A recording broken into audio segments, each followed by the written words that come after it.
પરમાત્મા અંદર બિરાજમાન છે હો બધાની પાસે,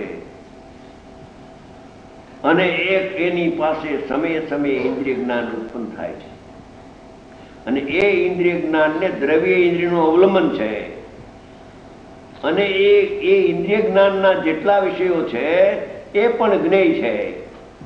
ભાવ ઇન્દ્રિય જ્ઞેય, એના વિષયો જ્ઞેય, અને દ્રવ્ય ઇન્દ્રિયા એ પણ ત્રણેય પ્રકાર જ્ઞેયમાં જાય છે. એ જ્ઞેયથી આત્મા ત્રણેય કાળ ભિન્ન છે. શું કહ્યું?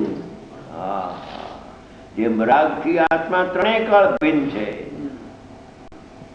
રાગ ને આત્મા એક વસ્તુ નથી, એમ આ દુકાનનું જ્ઞાન હોય કે ભણતરનું જ્ઞાન હોય એની વાતો દૂર રહો, પણ શાસ્ત્ર જ્ઞાનથી અતિન્દ્રિય જ્ઞાનમય આત્મા જુદો છે એને એકમેક માનવા, એને શંકર દોષ એટલે મિથ્યાત્વનો દોષ જે થતો હતો, વ્યવહાર સ્તુતિમાં પુણ્ય થતું હતું, પણ સાથે જ્ઞેય જ્ઞાયકનો શંકર દોષ થતો હતો.